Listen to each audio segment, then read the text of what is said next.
santo nombre. Solo hay uno digno de recibir la gloria y el honor. Solo tú, Jesús.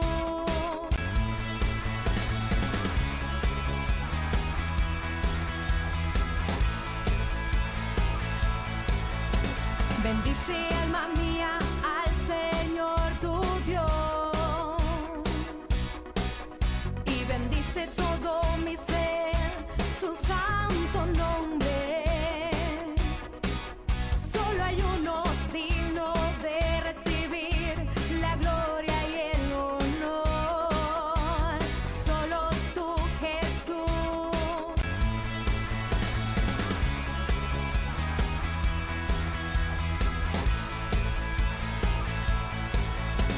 Bendice, alma mía, al Señor tu Dios, y bendice todo mi ser, su santo nombre. Solo hay uno digno de recibir la gloria y el honor. Solo tú, Jesús.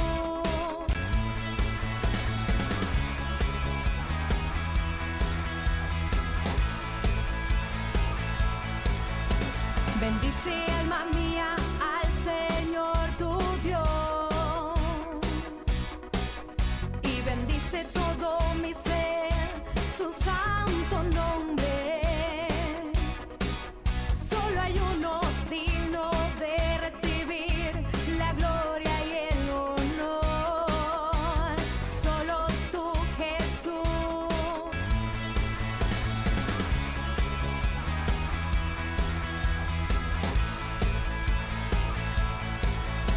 Bendice, alma mía, al Señor tu Dios, y bendice todo mi ser, su santo nombre. Y amén.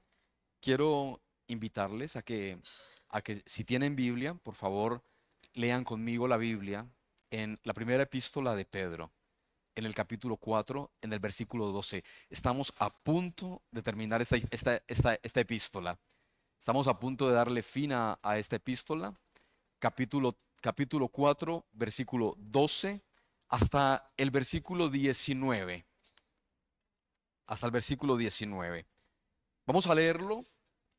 Vamos a leer el pasaje, y después de leer el pasaje iremos mirando los versículos uno por uno, intentando entender el pensamiento de Pedro e intentando entender lo que el Espíritu Santo quiere comunicar a través de ese pensamiento.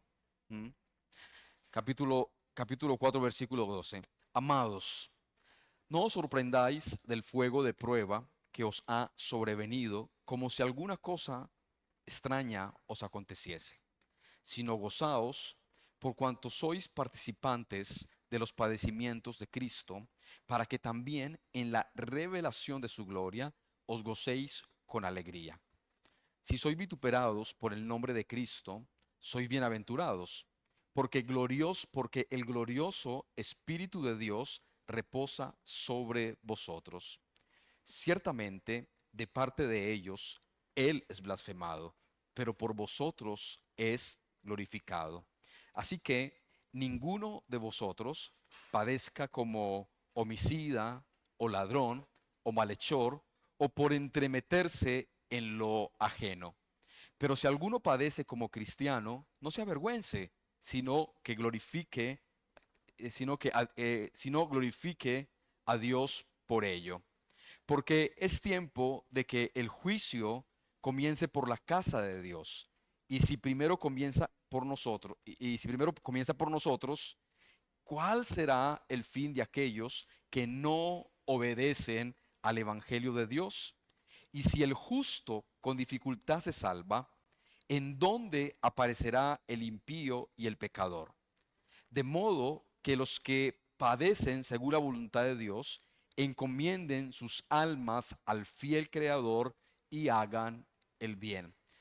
En este versículo 19 termina casi que prácticamente el propósito principal de la epístola. Porque a partir del capítulo 5 comienza Pedro a dar unas sugerencias finales, comienza como a dar unas ordenanzas finales, como a resumir un poco el pasaje, el libro. La última parte es muy bonita y vamos a terminar hoy aquí y la próxima semana será muy apasionante para mí porque intentaré concluir el próximo jueves Primera de Pedro, lo intentaré, lo prometo, pero el pasaje de hoy es muy interesante. Dicho esto, tengo que decir que mm, hay textos de la Biblia que son un absoluto desafío en términos de aplicación. Ya he dicho otras veces que hay una distinción muy importante entre la interpretación de un versículo y la aplicación, ¿sí? Porque la interpretación tiene que ver con lo que el escritor quiso decir, pero la aplicación tiene que ver en cómo lo aplico para mi vida. Y hay versículos, hay pasajes de la Biblia que por el contexto en el que se escribieron, la aplicación es difícil. Y voy a poner un ejemplo.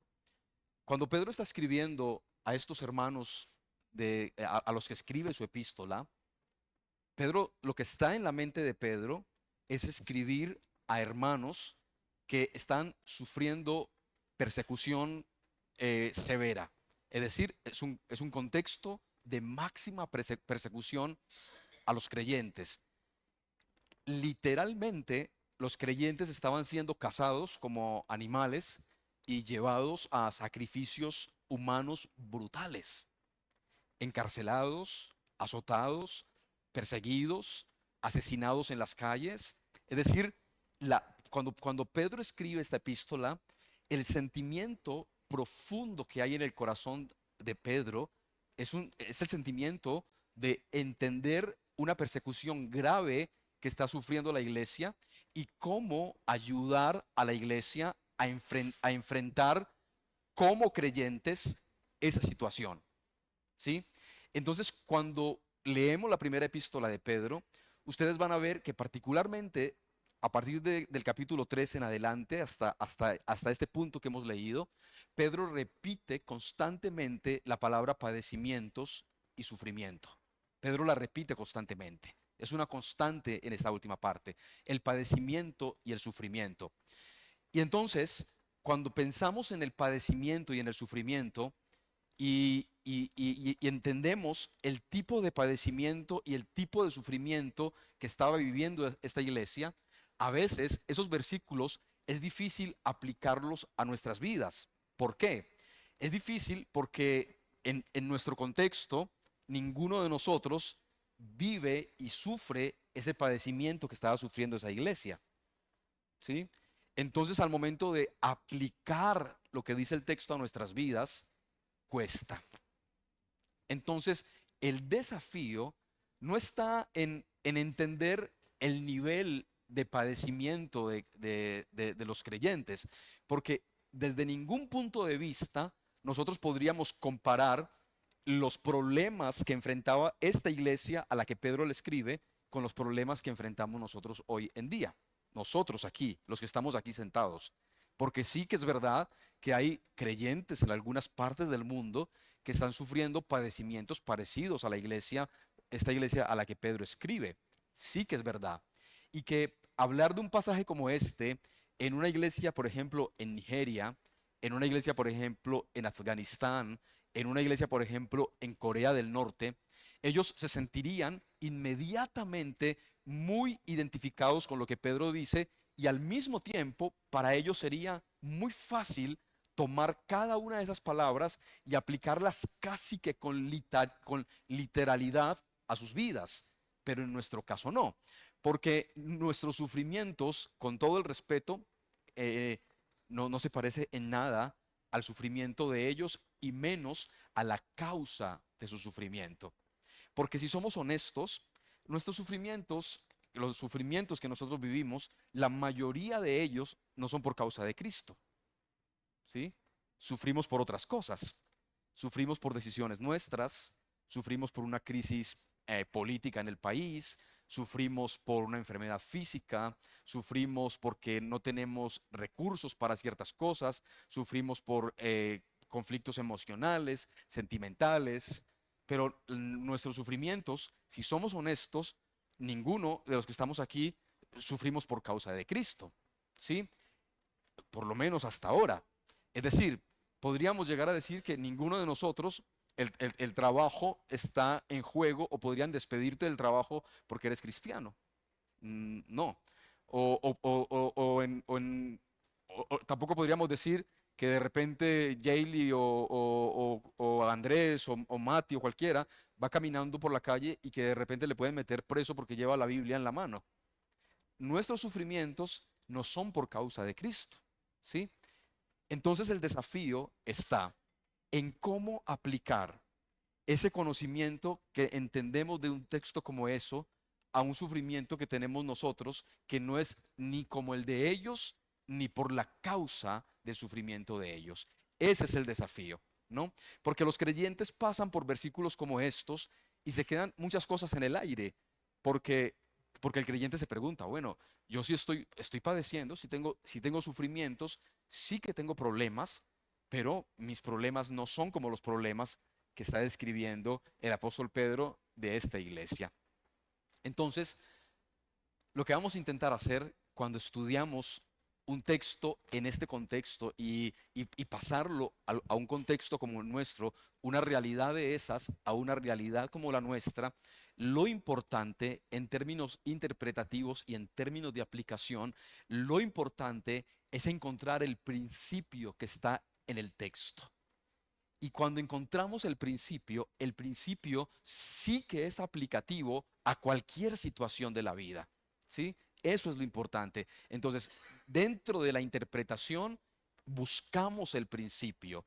Cuando hallamos el principio, entonces es ahí cuando podemos hacer una mejor interpretación, perdón, una mejor aplicación a cada una de las situaciones de la vida de cualquier creyente, y es más o menos eso lo que vamos a hacer. Entonces, vayamos al versículo 12 y vamos a ir paso a paso hasta donde nos permita el tiempo y bueno, y que yo no me enrolle mucho. De paso se ha dicho. Versículo 12. Versículo 12. Fíjense en estas palabras de Pedro.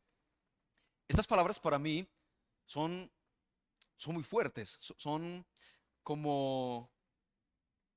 Esas palabras tienen una intención que a mí me cuesta imaginarme a Pedro diciendo estas palabras a una iglesia como esa iglesia que estaba viviendo esa situación.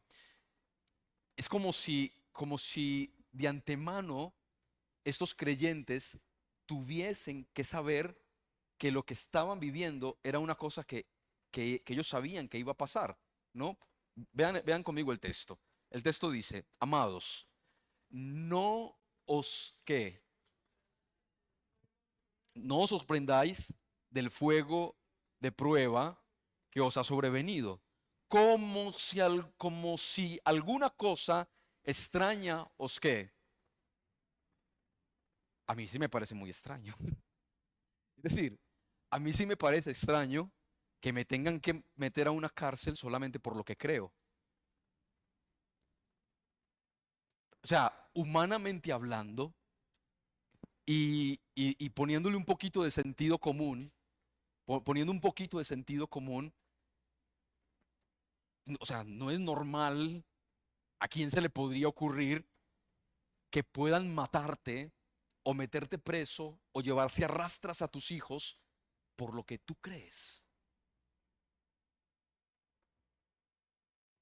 ¿Mm? Y entonces Pedro escoge unas palabras para referirse a ese asunto como si para él entiende en su mente y en su corazón por el Espíritu Santo, entiende que eso que está sucediendo era algo que no debería ni sorprender a los creyentes ni parecerles una cosa extraña. ¿sí? Entonces, esto me lleva a dos pensamientos. Número uno, el primer pensamiento que tengo al respecto es que cuando los creyentes se hacen creyentes, cuando una persona se hace creyente, ha de ser consciente de la implicación de su fe, ¿sí? Ha de ser consciente de la implicación de su fe. Y a veces, cuando el creyente no es consciente de la implicación de su fe, de lo que implica su fe, hay cosas que le toman por sorpresa y no está preparado su corazón para ello. Entonces Pedro como que da por sentado que la iglesia debería ser consciente de la implicación de su fe. Es decir, que el hecho de ser creyentes en la fe en la que habían creído, en algún momento podía producirles, traerles problemas de algún tipo. De hecho, Pedro sabe en primera persona, fue testigo auditivo, ¿sí? Pedro escuchó decir de Jesús que por causa de su nombre a los creyentes los iban a ¿qué? A perseguir, a meter preso y a matar y a todo lo demás. Pedro lo sabía. Entonces, lo que está sucediendo a la iglesia para Pedro no es un problema, o mejor dicho, para Pedro no es una cosa nueva, porque Pedro sabe que Jesús lo advirtió, ¿sí? Jesús advirtió esto. Entonces, la implicación de entender lo que creemos, lo que significa lo que creemos y las cosas que eso puede implicar para nuestra vida, Pedro dice que, que para estos creyentes no debería causarles una sorpresa, que no deberían sorprenderse por eso, que no debería extrañarles. Dicho esto, dicho esto, el conflicto está no en lo que sucede, el conflicto está en no estar preparado conscientemente para ello. ¿Mm? Entonces voy a pasar a ponerles un ejemplo. Yo sé que algunos de ustedes alguna vez quizás han dicho o quizás han escuchado decir una frase como esta. Han escuchado decir, yo no pensé que esto de vivir para Dios fuera tan complicado. Entonces yo a veces me he visto en la necesidad de decirle a alguna persona o a muchas personas de recordarle y tener que decir, escucha, es que cuando comenzamos a vivir para Dios, tenemos que comenzar a vivir para Dios siendo conscientes de lo que implica vivir para Dios. ¿Mm? De lo que implica vivir para Dios. De lo que va a significar para muchas áreas de nuestra vida. Y una de las razones por las que esta generación le cuesta más es porque esta generación es la generación que menos ha escuchado hablar de las implicaciones de nuestra fe. ¿Mm? ¿Por qué?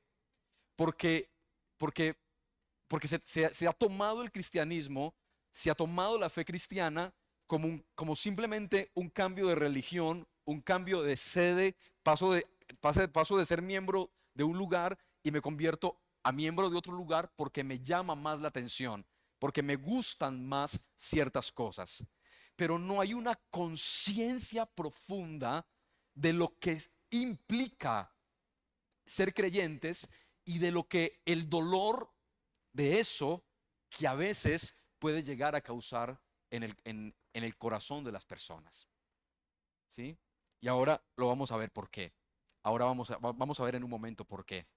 Pero lo primero que todo, lo que primero Pedro menciona en este versículo es que Pedro sabe que hay cosas dentro del cristianismo en ese contexto que son normales, dentro de la vida de los creyentes, cosas que son normales, que es normal que posiblemente les puedan matar, que es normal que posiblemente les puedan meter a la cárcel y que eso a estos creyentes no debería tomarles por sorpresa. Imagínense que estemos un domingo aquí diciendo y que yo les esté diciendo a ustedes, hermanos, necesitamos acostumbrarnos y saber que es normal que puedes salir a la esquina y un policía te puede matar por ser cristiano. Y usted diría, ¿normal?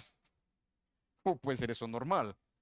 Pues es exactamente lo que Pedro está diciendo, ¿sí? Como en muchos de esos países. Es normal, lo que Pedro lo que está diciendo es, no entiendo que les sorprende. No os sorprendáis ni permitan que eso se convierta en una cosa extraña, ¿sí? Para nosotros lo extraño es a mí me resulta muy extraño que alguien insulte a alguien en la calle por ser cristiano, ¿sí? Pero Pedro está diciendo en ese contexto que eso es lo normal, que lo normal es que te metan preso por ser creyentes, lo normal es que te azoten por ser creyente, lo normal es que, y el principio está ahí, ahí, en que hay cosas, escuchar esto, hay cosas que son normales en el cristianismo y en la fe de alguien que si no estamos preparados para eso, ahí es donde vamos a tener problemas. Es normal que nuestra fe nos demande cosas que no nos demandaría de otra manera la vida. Es normal que por ser cristianos se nos sean demandadas cosas que no se nos demandaría de otra forma, de otra manera. La fe cristiana tiene unas implicaciones muy fuertes en el ser humano, en la persona, en el que ha creído. Y tiene unas implicaciones que a veces son dolorosas, que a veces son crueles con el alma, que a veces son crueles con el corazón, pero que representa las implicaciones de la fe, representa las implicaciones de lo que hemos creído. Enseñar el Evangelio sin las implicaciones normales es convertir algo que es normal dentro de la vida cristiana en algo que parece como que no fuera normal. ¿Sí? Y entonces aquí podríamos hablar de un montón de cosas. Pero lo cierto es que hay cosas que son normales dentro del desarrollo de una vida cristiana que no se enseñan como normales, pero y que cuando nos llegan nos matan por dentro porque no nos han dicho que cuando nos convertimos al Señor, eso puede pasar. Entonces es cuando viene de repente algunas decepciones de algunos creyentes. ¿Sí? Es cuando viene el desánimo. Es cuando viene la decepción es que yo pensaba que el cristianismo era de otra forma. Yo pensaba que ser cristiano era otras cosas.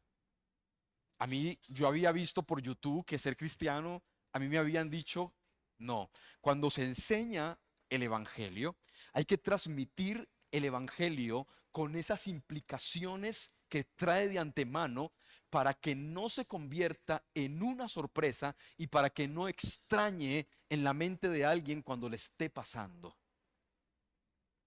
¿Sí? Entonces la respuesta habitual es, yo no estaba preparado para esto. Yo no sabía que esto podía pasar a un cristiano. ¿Mm?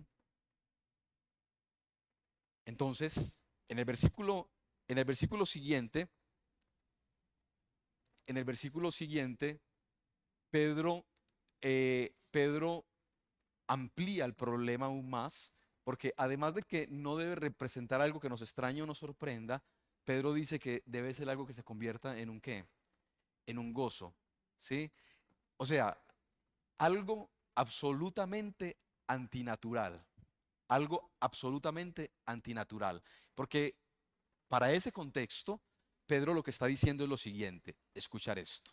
Pedro lo que está diciendo es lo siguiente, te pueden matar como mataron a Jesús y tienes que sentirte feliz por eso.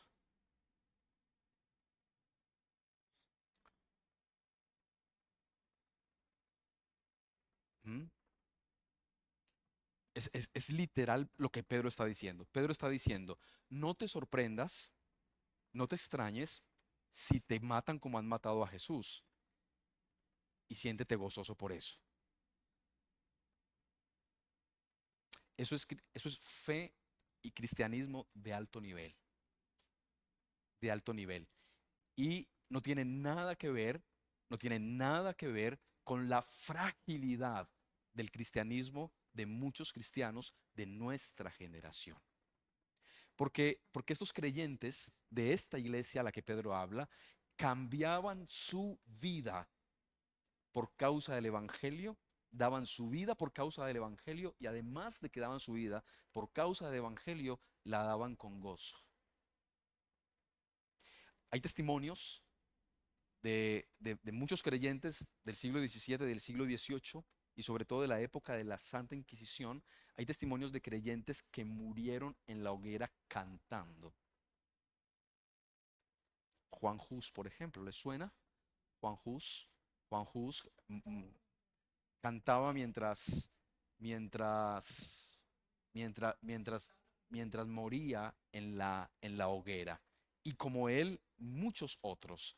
Porque están, y perdonar esta palabra que no me gusta mucho, pero la voy a usar, porque estaban en una dimensión distinta. Porque estaban en un nivel de comprensión del evangelio, de la fe y de su vida cristiana absolutamente distinto al de muchos creyentes de esta generación, que somos a veces incapaces ellos morían literalmente, literalmente morían por causa del evangelio. Nosotros somos incapaces de morir ni siquiera mentalmente, ¿sí? Y Pedro le está diciendo, es normal, no les extrañe y además hacedlo con gozo, ¿sí? Además hacerlo con gozo. Lo siguiente que dice Pedro, fijaos en esto, es, si no gozaos por cuanto sois participantes de los que, de los padecimientos de Cristo. Y aquí es donde viene el desafío que yo les decía hace un momento. Ellos eran participantes literales de los padecimientos de Cristo, es decir, porque les pasaba casi lo mismo en términos literales que a Jesús. Es decir, a muchos creyentes los azotaron, muchos creyentes murieron crucificados, muchos creyentes murieron de muchas formas dolorosas, teniendo padecimientos como los de Cristo. Pero el desafío está en cómo aplicar esto a creyentes de un mundo fácil como nosotros. De un mundo fácil como nosotros. Porque, hermanos, literalmente, si nosotros no caminamos con Jesús en este contexto es porque no queremos, pero no tenemos ningún impedimento que nos quiera estorbar caminar con Jesús, ¿sí? Ninguno. Sin embargo, en términos aplicativos, los padecimientos de Cristo los padecimientos de Cristo no fueron solamente físicos, ¿sí? Los padecimientos de Cristo trascendieron a otras cosas diferentes. Por ejemplo, cuando hablamos de esto, hablamos, por ejemplo, de cosas como los padecimientos de Cristo tuvieron que ver con algo que a veces a nosotros nos cuesta. Tuvieron que ver, por ejemplo, con el sentido de la entrega y el sentido del sacrificio. El sentido de la entrega y el sentido del sacrificio. Pensar en esto un momento. Ninguno de nosotros padece literalmente de manera física por Cristo. Pero el principio del padecimiento, detrás del padecimiento, siempre hay un principio espiritual, de la mente, del corazón. Es decir, nadie padece por una causa si internamente no tiene unas virtudes espirituales profundas. ¿Sí o no? Es decir, nadie se entrega a algo totalmente si por dentro no tiene unas virtudes X, unas virtudes definidas. Entonces, no padecemos literalmente como Cristo, pero la pregunta es si tenemos esas virtudes que tiene Cristo por si tuviésemos que padecer como padeció Cristo y para enfrentar los padecimientos humanos que a veces padecemos en esta vida tan distinta a los hermanos de esa iglesia, de esa generación. Voy a poner un ejemplo. El ejemplo más simple y más sencillo. Nos damos cuenta a veces de el espíritu que hay en el corazón de un creyente cuando ni siquiera está padeciendo por causa de Cristo, pero está dispuesto casi que a dejar de ir a la iglesia, a dejar de servir al Señor, porque algo de su vida personal le está estorbando o le está incomodando o le está doliendo. ¿Mm? Y entonces, cuando miramos este texto, no miramos los padecimientos en sí mismo de estos creyentes, sino que miramos qué había de Cristo en ellos, qué había de Cristo en ellos que les dio la capacidad de padecer como Cristo. Porque en últimas, tanto ellos como nosotros, padezcamos como ellos o no padezcamos como ellos, el fin es el mismo. ¿Qué llevó a Cristo a vivir con esos padecimientos, a morir con esos padecimientos para cumplir el plan de salvación? Porque ese es el punto. Lo que hay detrás de esos padecimientos para aplicar a nuestra vida es lo que tenemos que preguntarnos. Y entonces ahí es donde entra el juego, en juego el carácter espiritual de cada creyente. ¿Sí? De cada creyente. ¿Qué hay en nosotros que nos prepare para cuando tengamos que padecer? ¿Qué hay en nosotros que nos prepare para seguir avanzando y seguir hacia adelante en nuestra vida cristiana cuando enfrentemos momentos difíciles que son los que habitualmente nos desaniman, que son los que habitualmente nos desencajan, que son los que habitualmente nos quitan, porque se van a presentar un montón de cosas, ¿sí? Pero lo que hacía que estos creyentes padecieran como Cristo no es lo valiente que fueran, sino lo que había de ellos en Cristo, de lo que había en ellos de Cristo, de Cristo. ¿Mm? Y Pedro nos lo va a seguir diciendo un poquito más adelante, en otras palabras, y mejor aún. Pero pensar en esto, hermanos, pensar en esto. Pedro está diciéndonos en ese versículo, si no gozaos por cuanto sois que participantes de los padecimientos de Cristo. Ellos participaron de los padecimientos de Cristo. Nosotros no hemos participado de esos padecimientos, lo tenemos claro. Quizás en algún momento participemos de esos padecimientos, pero lo que sí tenemos que tener claro es que tanto ellos como nosotros hemos de tener en nuestro corazón las mismas virtudes espirituales que nos mantengan en pie de la misma forma como a ellos. Que podamos mirar de frente y a los ojos cualquier cosa que nos quiera sacar del plan de Dios, que nos quiera sacar de la voluntad de Dios, porque eso es lo que al final es lo que cuenta. ¿De acuerdo?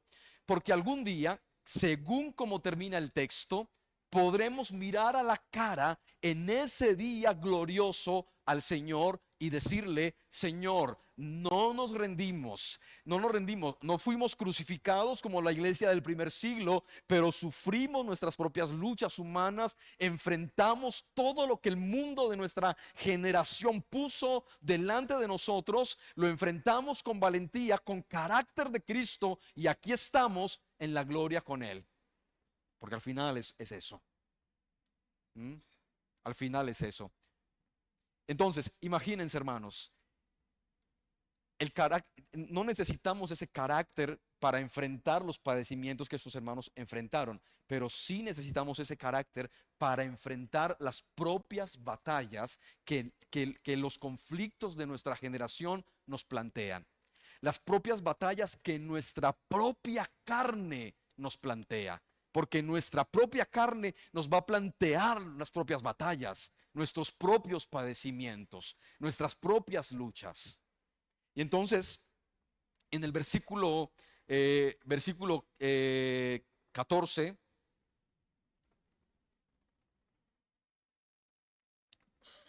fíjese en esto tan definitivo que Pedro dice: si sois vituperados por el nombre de Cristo, sois ¿qué? Bienaventurados. Ustedes saben que ser vituperado es cuando se dicen cosas en contra de alguien por causa del nombre de Cristo. Cuando alguien es atacado con difamaciones por causa del nombre de Cristo. ¿Sí? Pero no es nuestro caso. ¿O sí? Puede ser. Pero nunca será algo tan grave como ellos. Voy a poner un ejemplo que puse alguna vez. A estos creyentes los perseguían porque decían que ellos en nombre de Cristo hacían orgías y en nombre de Cristo violaban a mujeres, en nombre de Cristo hacían un montón de cosas y los metían presos por eso. Les vituperaban, se inventaban todas esas mentiras y se las inventaban y ponían a Cristo en el medio de ello. Pero el punto aquí clave no es el vituperio en sí mismo. El punto aquí clave es el, el nombre de Cristo, la causa de Cristo. ¿Recuerdan ustedes que a Pedro le dijeron: te prohibimos que sigas hablando en qué? En ese nombre, ¿no? La clave aquí, hermanos, no es el qué, sino el por qué, ¿sí? Y el qué puede ser muchas cosas. El qué puede ser muchas cosas. El problema es aquí el por qué. Y si el problema aquí es el por qué, porque en la interpretación del texto, cuando interpretamos el texto y estudiamos el texto, la conclusión final al interpretar el texto no nos lleva a el qué. El qué es lo de menos. El qué es una consecuencia secundaria. En la interpretación del texto, lo importante es el por qué. Y el por qué es Cristo, ¿no? Y cuando entendemos esto y ya intentamos hacer aplicación a nuestro contexto, ese por qué cobra un valor glorioso. ¿En qué sentido? En el sentido de escuchar esto, escuchar cuántas cosas y luchas íntimas, personales, sociales, familiares, personales, individuales, morales, cuántas luchas vamos a tener diariamente para que el nombre de Cristo sea glorificado en nuestras vidas. Ese es el punto. Porque el punto no es el qué, el punto es el por qué. El qué es el vituperio, el por qué es por causa de Cristo, ¿sí? Y entonces la pregunta es allí: ¿cuántas cosas nosotros tenemos que enfrentar en nuestras vidas para que Cristo, que es la causa real, sea glorificado en nuestras vidas? ¿Mm? ¿No se han dado cuenta ustedes, hermanos, que a veces nos hallamos luchando contra nosotros mismos? ¿Sí? ¿No se han dado cuenta que a veces nos hallamos luchando contra nuestros propios deseos? Nos andamos luchando contra lo que el mundo propone versus lo que Cristo quiere. El nombre de Cristo. Y a veces tenemos unas batallas encarnizadas con nuestra mente, con nuestra carne, con nuestro corazón, por causa del nombre de Cristo. Porque hermanos, si somos honestos, si Cristo no estuviera en el medio, daríamos rienda suelta a un montón de cosas en la vida sin más. ¿Sí o no? Sin más. Pero el punto aquí es que Cristo y el nombre de Cristo está en el medio. Y lo que queremos es que Cristo sea glorificado. Y eso es la clave. Ahí está el principio. El principio está ahí. Y entonces Pedro está diciendo a los hermanos: ustedes son vituperados por causa de Cristo. ¿Mm? Pero escuchar, esa batalla por causa de Cristo, hermanos, les voy a mostrar una cosa hermosa. Esa batalla por causa de Cristo, escuche, no es una batalla religiosa, no es una batalla ideológica, como decir, voy a defender los colores de la iglesia, voy a defender el nombre de mi congregación. No, esa batalla por causa de Cristo tiene una razón. Esa batalla por el nombre y la gloria de Cristo tiene una razón. ¿Sí? Y vamos a mirarlo en el texto. Mirarlo. Si sois vituperados por el nombre de Cristo, ¿sois qué? Bienaventurados. ¿Por qué? ¿Qué dice allí?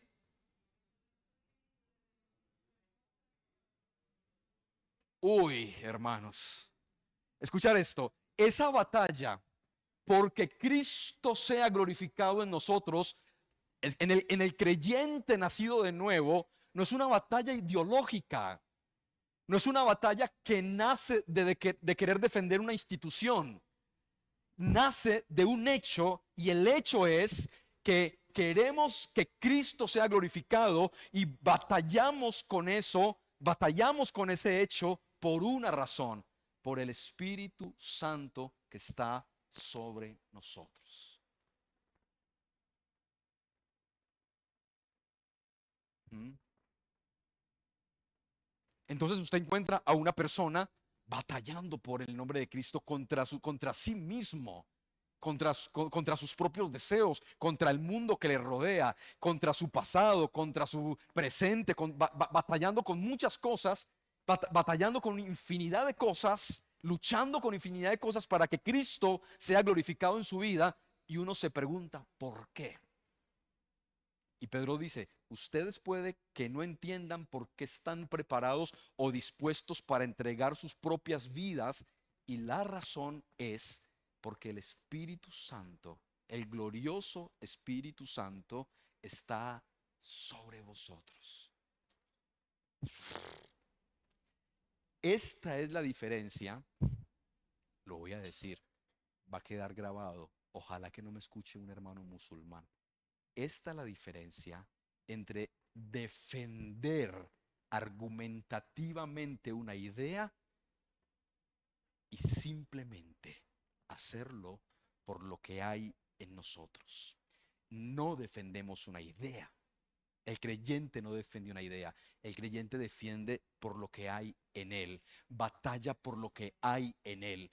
Quiere lo que quiere por lo que hay en él, el Espíritu Santo de Dios. Y esto, hermanos, es lo que le da un carácter, le da un sentido, le da una razón de ser absolutamente diferencial al cristianismo en relación con cualquier religión del mundo. Porque cualquier religión del mundo defiende ideales. Defiende ideales. El cristianismo no defiende ideales. El cristianismo hace lo que hace por el Dios mismo que le habita. El Dios mismo que le habita. Y esa es la diferencia. El mundo no puede entender esto. ¿Por qué das tu vida por causa de Cristo?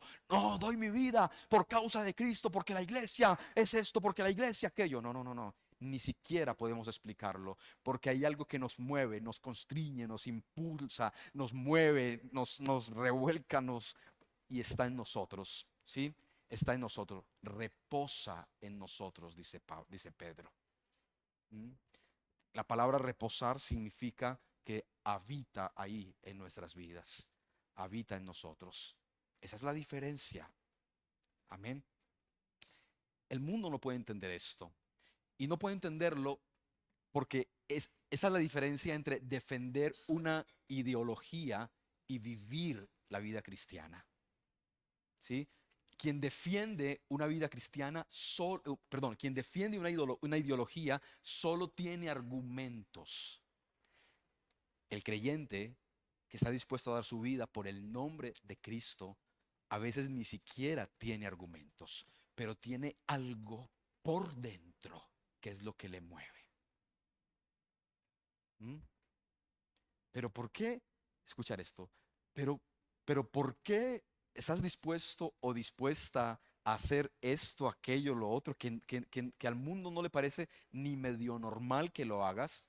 Que estés dispuesto, voy a poner ejemplos, hermanos, una persona que rechaza uno, dos, tres trabajos porque no se le acomodan a sus necesidades de servir al Señor, a su necesidad de poder seguir sirviendo a la iglesia, y su familia y el mundo le dice, pero ¿por qué? Si tú tienes que trabajar y tienes que comer, y no sabe cómo explicarlo, porque la razón por la que lo hace no tiene una explicación, el Espíritu Santo que está en él. ¿Mm?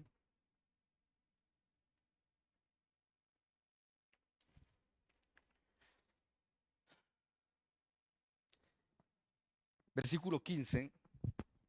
Así que ninguno de vosotros padezca como homicida,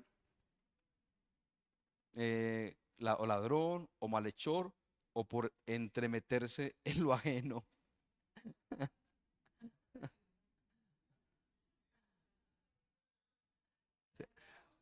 A ver, chismosos ha habido siempre. Ya lo he dicho. Cotillas ha habido siempre. Me llama mucho la atención. Me llama mucho la atención porque en estudio bíblico, cuando estás haciendo estudio bíblico, estos son como especie de paréntesis. Porque Pedro no viene hablando de eso. Está diciendo otra cosa, pero hace como un paréntesis. Y este paréntesis es muy importante porque Pedro está diciendo, podemos vivir muchas cosas como creyentes y como cristianos podemos padecer muchos problemas. Y está bien y es normal y no ha de extrañarse y ni siquiera ha de sorprendernos, porque lo esperamos que esas luchas vengan, pero que los problemas no sean porque nos metemos en chismes, en peleas y en bobadas y en tonterías. ¿Sí? Hermanos, que tengamos problemas por cualquier cosa que tenga que ver con nuestra fe, pero que la iglesia tenga problemas porque nos peleamos entre nosotros, porque nos discutimos entre nosotros, eso no está dentro del plan. Dentro del plan están muchas cosas, menos que los problemas los produzcamos nosotros mismos. Ese es el paréntesis de Pedro. Ese paréntesis ahí ese paréntesis ahí es interesantísimo, porque es como si Pedro nos estuviera diciendo, mire, hay unos problemas que de antemano tendremos solo por el hecho de ser cristianos. Qué tontería buscarnos otros que no tendríamos por qué. Ese es el paréntesis. ¿Mm? Ya tenemos una lucha muy grande con un mundo espiritual que nos persigue. Ya luchamos bastante con nuestro propio corazón, con nuestros propios deseos y con nuestros propios miedos y con nuestras propias cosas para poder agradar y que el nombre de Cristo sea glorificado. ¿Qué necesidad tenemos, paréntesis dice Pedro, qué necesidad tenemos de meternos en otro tipo de problemas que no tendríamos por qué hacerlo? ¿Mm? Ahí el paréntesis es bastante interesante. Así que ninguno de vosotros padezca por estar matando a otros, ¿sí? Por estar matando a otros. Aldo, no vayas por ahí matando a nadie, que no es necesario. No es necesario. Ni por ladrón, ni por malhechor, ni por chismoso, en fin. Pero, y Pedro vuelve al tema inmediatamente, pero si alguno padece como cristiano, si alguno padece como cristiano, esto me llama mucho la atención, es, no se avergüence. Y la palabra vergüenza allí, creo que lo saben todos casi que por contexto, no es la sensación de pena, de ponerse colorado, sonrojado, sino el sentido de confusión. Es decir, si a usted le pasan cosas en su vida y le pasan por ser creyente y tiene sufrimientos por su fe y tiene batallas por las cosas que usted quiere hacer para Dios y tiene batallas por las cosas que usted quiere hacer para agradar y servir a Dios, no se deje confundir. Esa es la idea. No se deje confundir porque puede generarle confusión. Y la confusión es, por ejemplo, ¿por qué me pasa esto a mí si soy creyente? No permita que eso le pase. Porque en el versículo anterior, Pedro dijo, son cosas que no deberían sorprendernos. ¿Sí? Luego voy a leer, voy un poquito rápido porque me interesa, me he saltado cosas, he mantenido solamente una línea de todo el pensamiento porque quiero avanzar. Y quiero pasar inmediatamente al versículo 17 porque me quedan muy pocos minutos. Y el versículo 17, hermanos, es trascendental, pero está completamente ligado a la idea. El versículo 17 dice, porque es tiempo de qué? De que el juicio comience por la casa de Dios. Y si primero comienza por nosotros, ¿cuál será el fin de aquellos que no obedecen al evangelio de Dios? Hermanos, no podemos leer, no podemos pensar en este versículo sin pensar en todo lo que hemos dicho, ¿sí? No podemos pensar en este versículo sin pensar en todo lo que hemos dicho. Y la palabra clave aquí, en este versículo, la que primero nos llama la atención es, obviamente, digo yo que lo vemos todos, es la palabra juicio, ¿sí? Entonces, cuando pensamos en esa palabra juicio, la sola palabra juicio como que nos desconecta de todo el texto, ¿sí? Pero esa palabra juicio en ese contexto no tiene que ver con cosas como un llamamiento a cuentas, como que Dios, ¿cómo es que se dice? Eh, exactamente, como Dios ahí pase, ¿eh? Arrasando, sí, cortando cosas que no sirven. Sí, o sea, necesitamos entender esa palabra juicio dentro del contexto en el que Pedro la está utilizando porque esa es la clave. Esa es la clave. Y escuchar, el versículo 17 está profundamente ligado al versículo 12. ¿Sí? Y aquí está la clave. Hay creyentes, cuando la iglesia en general no está preparada para lo que debería estar preparada, eso es como una especie de filtro. Es decir, es decir, ¿dónde está la iglesia verdadera? La iglesia de Cristo, la iglesia que es del Señor, es la iglesia a la que la vida, venga como venga, no le sorprende y sigue adelante. Ese es el punto. La expresión el juicio comienza por casa significa que es en la iglesia el único lugar. La iglesia es la casa en donde se conoce lo que es de Dios y lo que no es de Dios. La iglesia es la zaranda donde se queda lo que pertenece o lo que no pertenece al Señor. Y entonces en la iglesia es donde el zarandeador viene con su zaranda y mueve, y la iglesia no está sorprendida porque la iglesia lo sabe. Entonces el creyente tiene que ser consciente de eso. Y es en la iglesia donde se mueve la zaranda para que caiga lo que no es trigo y se quede solamente lo que es trigo. Y la paja se cae y después la paja es sacada afuera y metida al fuego, como dice el Señor Jesús.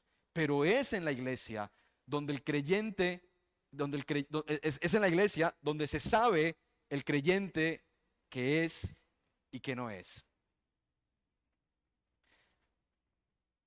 ¿Me comprenden, hermanos? Entonces, eso es una cosa muy interesante. ¿Por qué?